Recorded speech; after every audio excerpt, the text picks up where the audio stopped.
नमस्कार। उत्तराखंड में हुई तबाही के पीछे सही कारण क्या है? इस इलाके की क्या कमजोरियां हैं?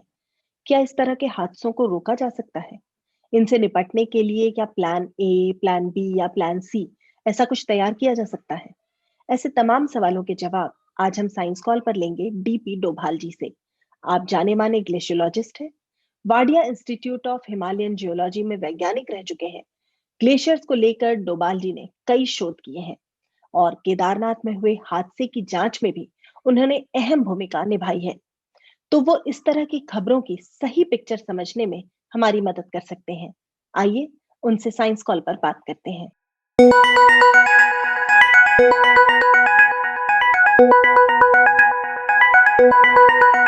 नमस्कार डोभाल जी, बहुत बहुत स्वागत है आपका।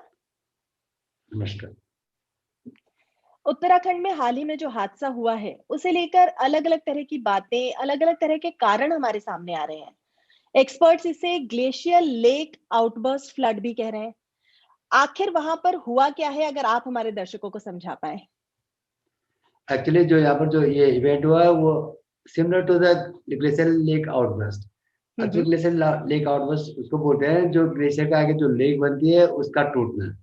बट यहाँ पर ऐसी कंडीशन नहीं थी। यहाँ पर जो है क्योंकि आजकल जो है विंटर सीजन है और टेम्परेचर बहुत डाउन रहता है, तो कोई लेक लेक भी ऑलमोस्ट फ्रोजन स्टेज में होती है अगर कोई है तो।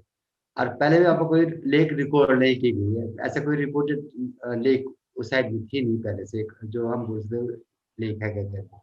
ये सिंपली क्या हुआ कि एक अभी पिछले हफ्ते इस इवेंट से एक हफ्ते पहले या 4-5 दिन पहले एक स्नोफॉल हुआ, फ्रेश स्नोफॉल हुआ। तो उसकी वजह से वहां पर काफी स्नोफॉल हो गया था, तो कोई एवलांच क्रिएट हुआ। हम्म। एवलांच मीन स्नो एवलांच, मतलब अच्छा। पहाड़ों पर जो है जहाँ छोटा स्पेस होता है वहां पर स्नो जम जाती है, आइस बन हाँ जाता हाँ। है। और उसके बाद क्या कि ऊंचाई बहुत ही थी और उसमें जो है बर्फ जब जमा हो जाती है, काफी जमा होने के बाद जब वो अपने वेट को सहन नहीं कर पाते हैं तो सडनली फॉल डाउन हो जाते हैं। तो ये हम्म। मतलब इसमें जो है एक छोटा अमाउंट, इसमें जो है एक छोटा अमाउंट नहीं होता है, बहुत बड़ा सा मतलब मिलियंस ऑफ किलो आप बोल सकते हैं कि थाउजेंड्स ऑफ क्विंटल या उसका इतना उसमें गिरता है। और इसमें इतना इतना फोर्स होता है क्योंकि एक तो दूर से गिरता है, इकट्ठे गिरता है और काफी मजबूत होती है। उसमें स्नो भी होती है, आइस भी होती है और एक स्टीप स्लोप होता है क्योंकि माउंटेन जो है हमेशा जो है वर्टिकल स्लोप पे गिर भी जाता है। हम्म। तो जब वो नीचे नीचे गिरा तो नीचे उसका जो पूरा लूज मटेरियल था, जो ग्लेशियर का जो पुराना मटेरियल था, उसमें उसने थ्रस्ट किया उसको। और उस थ्रस्ट में इतनी एनर्जी पैदा हुई कि एक तरह से जो बोल सकते हैं आप कि काफी जो नीचे का जो पुराना उसमें पड़ा हुआ था पानी का जो भी, क्योंकि पूरा लिक्विड फॉर्म होता है लगभग वो, उसने उसको पूरा जो है मोबिलाइज कर दिया पूरे पूरे एरिया को। और इतना वेट से लेकर के इसमें यहाँ पर थोड़ा ये भी हम समझ रहे हैं कि वहां पर थोड़ी देर के लिए कोई लेक बन गई होगी क्या करके, जब उसने उसको रोक दिया रिवर को, जो ग्लेशियर का वाटर था हाँ हाँ। उसको जो है थोड़ी देर के लिए रोक रोक दिया होगा। पर इतना लगता नहीं कि इतना उसको टाइम मिला होगा।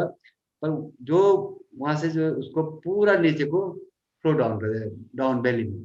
तो इसमें आपको हम्म। आपका जो है soil, sand, debris, boulder, ice की क्लिप, आइस के पूरे पूरे ब्लॉक, उसको सब उठा करके उसने जो है, और स्लोप जो है स्टीप स्लोप होने की वजह से, स्टीप वैली होने से, जो नैरो वैली होने से वो जो पूरा सामग्री जो है जो भी था वो रोल डाउन हो करके सडनली नीचे डाउन वैली को आकर के और सीधा हिट कर दिया उसने।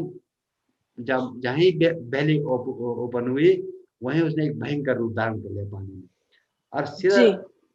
वहीं पर जो है हाइड्रो प्रेशर है रेनी वाला, हाँ उसको हाँ। हिट करते हुए हम्म।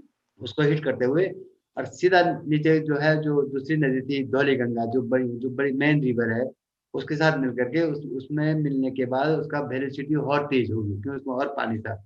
हाँ। नेक्स्ट उसका स्टेप जो है तपोवन में था। लेकिन इसमें अच्छा। इतना ज्यादा सेडिमेंट था कि मतलब यह है कि फ्लो बहुत कम था और उसमें ज्यादा सेडिमेंट ज्यादा जमा हुआ है। अभी अभी हम्म। रिवर में करीब 4 मीटर के लगभग सेडिमेंट जमा हुआ है। अच्छा। जी।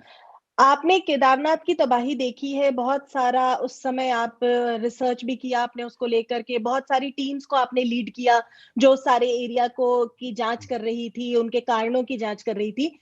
इस त्रासदी को केदारनाथ त्रासदी के मुकाबले कैसे देखते हैं आप?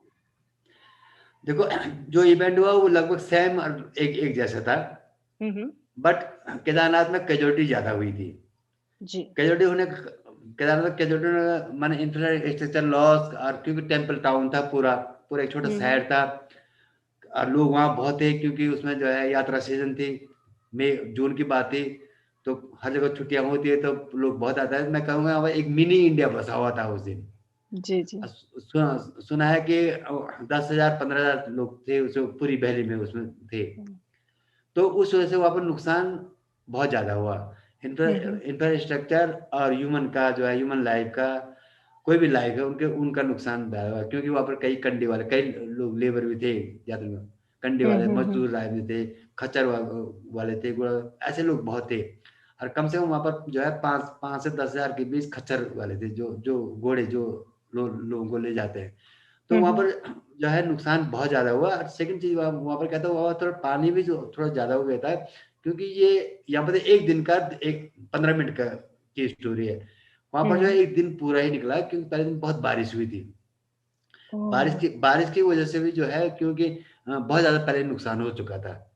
तो अच्छा। ये इसमें डिफरेंस है कि वहाँ पर जो है ह्यूमन लाइफ का ज़्यादा लॉस हुआ था, इंफ्रास्ट्रक्चर जो है ज़्यादा लॉस हुआ था, जबकि यहाँ पर कुछ नहीं। यहाँ पर जो है सिर्फ जो है आपके 2 हाइड्रो प्रोजेक्ट एकदम खत्म हुए, वॉश आउट हुए। उन हाइड्रो प्रोजेक्ट में जितने लोग काम कर रहे थे, वो तो असल में उस दिन क्या है कि by God grace that was Sunday, तो हाँ। उस दिन जो यस। है संडे था, तो संडे की वजह से जो है लोगों का माने कम लोग थे, वो वही जो है जो एसेंशियल ड्यूटी वाले थे। उसके बाद मेरे ख्याल से 200 लोग लगभग तपोवन वाले में थे, जी। करीब 60-70 लोग जो है ऊपर रेनी वाले वो रेनी वाले हाइड्रो प्रोजेक्ट में थे। तो इसलिए जो है कि उस लॉस के हिसाब से जो लॉस हुआ आपका हाइड्रो प्रोजेक्ट में लॉस हुआ, पर ह्यूमन लाइफ इसमें ज्यादा यही है, जबकि केदारनाथ में बहुत ज्यादा नुकसान हुआ था। तो इस इलाके की क्या कमजोरियां देखते हैं आप? देखो मेरा कमजोरी क्या है, ये पूरा ये हिमालय है, हिमालय यंगेस्ट माउंटेन चेंज है, वेरी फ्रीजाइल। इसमें जो है अभी भी बहुत सारी एक्टिविटीज होती रहती है, न्यू जोलॉजिकल एक्टिविटीज जिसे हम बोलते हैं, इसके अंदर क्या क्या हो रहा है, क्योंकि this is the youngest one, अभी वो ग्रो कर रहा है। संसार का सबसे यंगेस्ट माउंटेन चेन हिमालय है, तो वो अभी अपलिपमेंट भी इसका हो रहा है। उसमें कई सारे क्रियाकलाप हो जाते हैं। फिर उसमें क्या है कि उसका एक जो सरल चीज है, वो पूरा ग्लेशियर स्नो से भरा पड़ा हुआ है। अगर आप हिमालय इंडियन पार्ट हिमालय की बात करें, तो हमारे पास 10,000 ग्लेशियर है, 10,000 ग्लेशियर, और यही उत्तराखंड में कम से कम 1,000 ग्लेशियर है। उसके अलावा जो है माउंटेन का जो है 30 से 40% जो है स्नो कवर होता है, जो विंटर में कभी कभी जो है 60-50% हो जाता है, कि पूरा हिमालय आपका जो है ऊपर का अपर एरिया अबव 3,000 या 2,000 मीटर एलिवेशन के बाद पूरा स्नो स्नो होता है। तो ये तो उसकी समस्या है, क्योंकि जब फ्रिजाइल भी है, पीछे से जो है इतना बड़ा स्टोर भी है। भले ही ये हमारा नेचुरल वाटर रिसोर्सेज है, इसको हम एक नेचुरल रिसोर्स ही मानते हैं, क्योंकि पानी का वही स्रोत है पहाड़ों में या कहीं भी। जो पानी आपकी गंगा बहती है, जितनी भी नदियां बहती है, सब वो ऐसे निकलती है। This is the difference. इस तरह के हादसों का परीक्षण करना कितना मुश्किल या आसान होता है? किस तरह की चुनौतियां होती हैं? आपको केदारनाथ का अनुभव है, इसलिए आपसे समझना चाह रही हूँ। जी, चुनौतियां तो बहुत कुछ होती है। सबसे पहले जो बड़ी चीज होती है उसकी एसेसिबिलिटी, वहां पहुंचना। हम्म। फिर वहां का आपको लॉजिस्टिक, उस हिसाब से आपके पास पूरा लॉजिस्टिक चाहिए। आपने कोल्ड इन्वायरमेंट में रहना है, वहां रहने के लिए आपको सब कुछ चाहिए। तो ये हिमालय में बहुत थोड़ा सा बहुत टिपिकल है, बहुत चैलेंजेस होता है।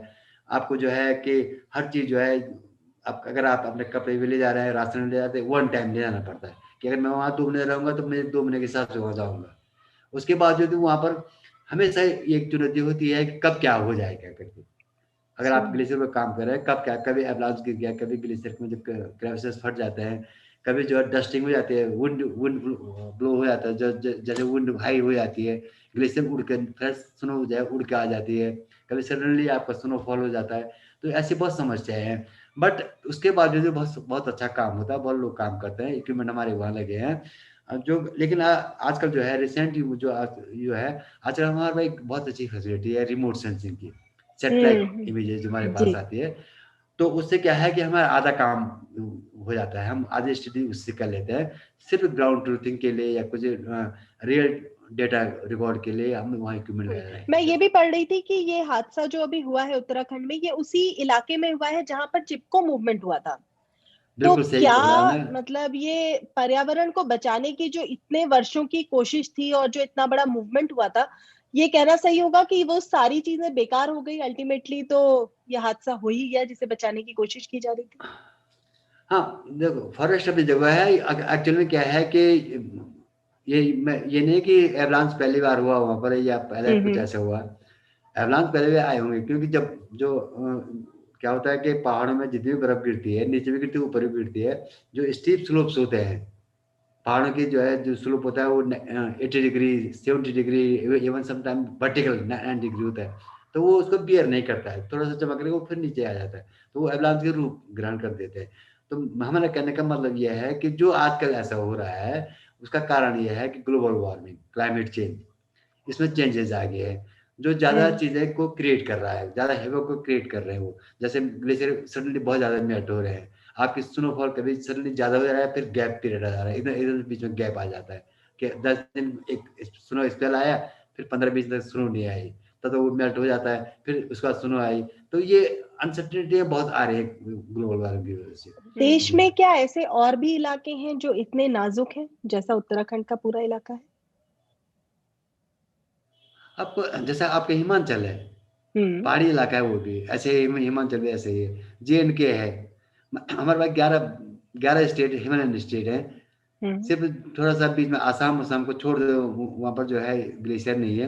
अदरवाइज आपका सिक्किम में भी ऐसे ही है, नेपाल भी पूरा आपका भरा पड़ा हुआ है। तो जो जहाँ ही ग्लेशियर हाई माउंटेन एरिया है, वहाँ पर ये प्रॉब्लम है ही, सब जगह ये प्रॉब्लम है। क्योंकि हमारे जी। जो है, अगर मैं स्नो कवर की बात करूँ तो हमारा वेस्टर्न में ज़्यादा स्नो है, लद्दाख में, हम्म। इसमें जे&के साइड में, फिर हिमाचल, फिर उत्तराखंड, फिर जैसे आगे बढ़ोगे तो इसका कवर, वो तो ज़्यादा वहाँ मानसून का हुआ ज़्यादा इफेक्ट है, क्योंकि आपसे वहाँ। बात करके ये जो खबर इतने दिनों से चल रही है, इसकी पिक्चर काफी हद तक क्लियर हुई है दिमाग में, समझ आया है कि वहां क्या हो रहा है, क्या हुआ है, क्यों हुआ है, कैसे इसे रोका जा सकता है, क्या एहतियात बरते जा सकते हैं। Thank you so much Doval जी हमारे साथ जुड़ने के लिए। थैंक यू वेरी मच, जी। आपने बुलाया। Okay, all the best. Thank you so ठीक मच। है, नमस्कार। नमस्कार।